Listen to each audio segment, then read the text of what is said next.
আলহামদুলিল্লাহ আল্লাহ আমার প্রতি সবসময় অনেক কাইন্ড। এরকম সিচুয়েশন যখনই আসে আল্লাহ ভালো কিছু দিয়ে দেয়। ওর নাম আর বলতে বলছো সাকিব, এই ভেন্যুতে 2009 সালে অধিনায়ক হিসেবে আপনার যাত্রা শুরু হয়েছিল মাশরাফির অনুপস্থিতিতে। তারপর তো আমরা ক্যাপ্টেন সাকিবকে পেলাম, অনেক সাফল্য আপনি এনে দিলেন।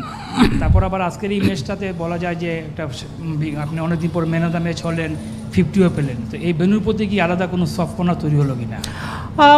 ওরকম না, ওভারঅল ওয়েস্ট ইন্ডিজই আমার ওভারঅল আমি যদি আমার ক্যারিয়ার জুড়ে দেখি, ওয়েস্ট ইন্ডিজে আমার অনেক ভালো ভালো স্মৃতি আছে। সো স্বাভাবিকভাবে ওই একটা কনফিডেন্স আমার ভেতরে কাজ করছিল যে এই একটা জায়গা যেখানে আমার ভালো করার সম্ভাবনা অনেক বেশি। সাকিব, আমি জানি না কোশ্চেনটা হয়েছে কিনা, যে আপনি এই ম্যাচের আগে আপনাকে নিয়ে যে ধরনের আলোচনা ছিল এবং আমি একটু যোগ করতে চাই, এই কারণে এর আগেও এত বছরের কেরিয়ার আপস অ্যান্ড ডাউনস হয়। তো আপনার বয়স, অন্যদিকে ব্যস্ততা, নানা কিছু মিলিয়ে সাকিব শেষ এরকম একটা রব উঠে গেছিল। তো আপনাকে যতটুকু চিনি আমি, ওইটা একটা এক্সট্রা মোটিভেশনের কাজ করার কথা। এটা কি আসলেই করেছে নাকি প্রথম 2 ম্যাচের পারফরমেন্স? না, আলহামদুলিল্লাহ আল্লাহ আমার প্রতি সবসময় অনেক কাইন্ড। এরকম সিচুয়েশন যখনই আসে আল্লাহ ভালো কিছু দিয়ে দেয়। সো আলহামদুলিল্লাহ যে ভালো কিছু করতে পেরেছি।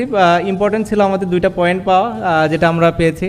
যদি আমাদের এই 3 ম্যাচে কেউ আগে দেশ থেকে আসার আগে চিন্তা করতো যে 3 ম্যাচে 4 পয়েন্ট আমাদের থাকবে, আমার মনে হয় যে সবাই আমরা সেটা খুশি মনে নিতাম। কীভাবে জিতেছি আমার কাছে ওটা অত ইম্পর্টেন্ট মনে হয় না। ওয়ার্ল্ড কাপের মতো স্টেজে আপনি 2টা পয়েন্ট পেয়েছেন, আপনি ম্যাচটা জিতেছেন, এটাই সবথেকে বড় ইম্পর্টেন্ট বিষয়। পার্সোনাল আমি আমার লাইফে কখনোই আমার কাছে মনে হয় না যে আমি পার্সোনাল গোলের জন্য চিন্তা করেছি। কখনোই সবসময় চিন্তা ছিল যে টিমের জন্য কিভাবে কন্ট্রিবিউট করতে পারি। পার্সোনাল অ্যাচিভমেন্টের জন্য যদি খেলতাম হয়তো অন্যভাবে ব্যাটিং করতাম। দলের প্রয়োজনে যেভাবে ব্যাটিং করা দরকার ছিল আমার মনে হয় সেটা আমি করতে পেরেছি এবং এটাই স্যাটিসফাইং আমার জন্য। সাকিব ভাই, congratulation. This is Ali Shahriar. ওর নাম আর বলতে বলছো? This is Ali Shahriar Amin from Dhaka Tribune news paper. Shakib ভাই, রিশাদ হোসেনের যে ইম্প্যাক্টটা আমাদের দলে, আসলে বাংলাদেশ তো বেশ অনেক দিন ধরেই একটা লেগ স্পিনার খুঁজছিল।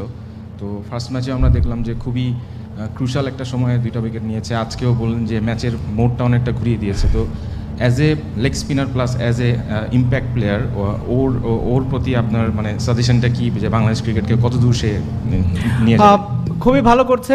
নতুন হিসাবে আমার কাছে মনে হয় যে ও যে ক্যারেক্টার শো করছে খুবই ভালো।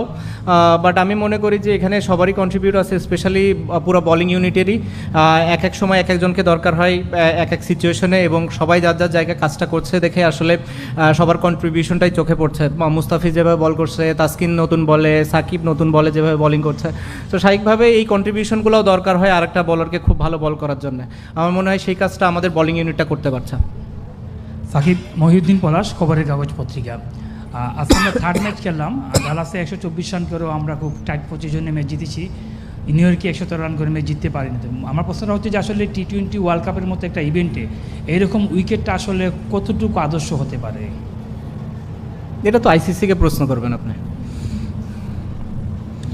সাকিব ভাই, এই ম্যাচটার আগে আমি রান আব্বাস, আজকের পত্রিকা থেকে।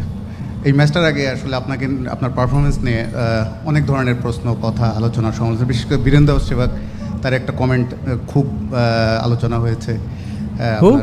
বীরেন্দ্র সেবাগ সে একটা বিশ্লেষণে বলছে, যাই হোক সেই মন্তব্য সব মিলে একটা অনেক আলোচনা।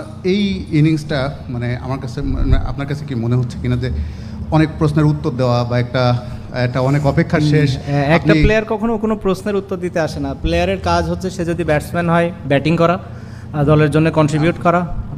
সে যদি বলার হয় তার কাজ হচ্ছে ভালো বোলিং করা, উইকেটটা লাখের ব্যাপার থাকে। তাই সে যদি ফিল্ডার হয়, যখন সে ফিল্ডিং করে তার কাজ হচ্ছে প্রতিটা রান সেভ করা, যতগুলো ক্যাচ তার কাছে যায় ততগুলো ধরা। এখানে আসলে উত্তর দেওয়ার কিছু নাই কাউকে। আমি মনে করি যে ইম্পর্টেন্ট একটা প্লেয়ারের, কারেন্ট প্লেয়ারের স্পেশালি, যে তার দলের হয়ে সে কতটা কৃতিত্ব রাখতে পারে। সেটা যখন রাখতে পারে না, স্বাভাবিকভাবেই কথা হবে, এবং আমি মনে করি যে সেটা খুব বেশি একটা খারাপ কিছু না। আরেকটা জিনিস বলছিলাম যে আপনার অনেকগুলো অপেক্ষার শেষ হলো, যেমন 50-র দিকে যদি বলি, পরিসংখ্যানের দিকে তাকিয়ে আপনি 8 বছর পরে আপনার T20 ওয়ার্ল্ড কাপে আপনি 50 পেলেন। 2021 সালের T20 ওয়ার্ল্ড কাপের পরে man of the match award পেলেন। মানে নিজেকে এই বিশ্বকাপের T20 ওয়ার্ল্ড কাপের মতো মঞ্চে এই ফিরে পাওয়াটা, এটা কতটা আনন্দ বা আত্মবিশ্বাস? দলের জন্য কন্ট্রিবিউট করতে পারলে তো সবসময় ভালো লাগে। ইম্পর্টেন্ট ছিল যে 4 জনের থেকে উপরে 4 জনের থেকে কেউ একজন বড় স্কোর করে কিংবা বেশি সময় ব্যাটিং করে 15-17 ওভার, যেটা আজকে আমার দিন ছিল। হোপফুলি আলহামদুলিল্লাহ যে ওই কারণে আমি করতে পেরেছি। মেবি নেক্সট টাইম অন্য কারো আসবে, তার করতে হবে। এবং এভাবে আসলে টি-20 ম্যাচ যায়। আসলে টি-20 ম্যাচ ওরকম খুব বেশি একটা কেউ পারফরমেন্স ওরিয়েন্টেড চিন্তা করে বলে আমার কাছে মনে হয় না। কন্ট্রিবিউট কে কতটা করতে পারলো এটা আসলে ইম্পর্টেন্ট। সাকিব ভাই, আমি ইশতিয়াক পারভেজ, দৈনিক মানবজমিন। সাকিব ভাই, আপনার এই 2022-এর পরে 50 ব্যাটে একটা 50 এবং দলের একটা ভালো স্কোর, এটা একটু স্বস্তি কিনা নিজের জন্য এবং দলের জন্য? ব্যাটিংটা ভালো এলো। আর একটা প্রশ্ন হচ্ছে যে আমাদের নেক্সট ম্যাচ নেপাল, একটা ঈদের দিনে ম্যাচটা পড়ছে, ওই ম্যাচটা জিতে সবাইকে ঈদের আনন্দ দিতে চান কিনা? অবশ্যই ইম্পর্টেন্ট ম্যাচ আমাদের জন্য নেপালের সাথে, বা জিততে পারলে আমরা সেকেন্ড রাউন্ডে যাব, আমাদের জন্য অনেক বড় একটা অ্যাচিভমেন্ট হবে। সো স্বাভাবিকভাবে আমরা মুখিয়ে আছি সামনের ম্যাচের জন্য। ঈদের দিন, সো আমাদের একটা মুসলমান যারা আছি আমরা, তাদের জন্য একটা আনন্দের দিন। স্পেশালি বাংলাদেশে সবাই সেলিব্রেট করে, সেটা অন্য ধর্মের মানুষরাও আসলে ঈদের দিন সেলিব্রেট করে। তো আশা করব যে এরকম ঈদের একটা দিনে আমরা তাদের মুখে আরও বেশি হাসি ফোটাতে পারবো।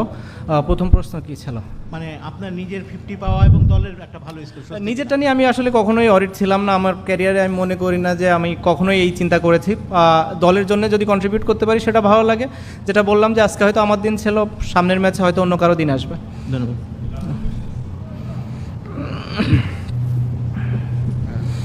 সাকিব ভাই, বোলিংয়ের সময় দেখছিলাম যে আপনি একটু ইন্টেন্সিটি নিয়ে বোলিং করছিলেন 6 খাওয়া। কি নিয়ে? বোলিংয়ের সময়, আপনার বোলিংয়ের সময় আপনি বেশ ভালো একটা অ্যাগ্রেশন দেখাচ্ছিলেন আর কি 6 খাওয়ার পরে। সো ব্যাটিং 159 স্কোর, এটা কি আপনার কাছে মনে হচ্ছিল যে রানটা একটু কম হয়ে গিয়েছে এই উইকেটে? না, চ্যালেঞ্জিং টোটাল ছিল। যে যে ধরনের পিচ ছিল আমার কাছে মনে হয়েছে যে এটা চ্যালেঞ্জিং একটা টোটাল। সো আমাদের খুব ভালো বোলিং করতে হতো, যেটা আমাদের বোলিং ইউনিটটা করেছে। অ্যাট ওয়ান স্টেজ আমি বললাম যেটা যে 12 ওভার পর্যন্ত আসলে খেলাটা একদমই 50-50 ছিল, যে খেলাটা যে কোনো দিকে যেতে পারতো।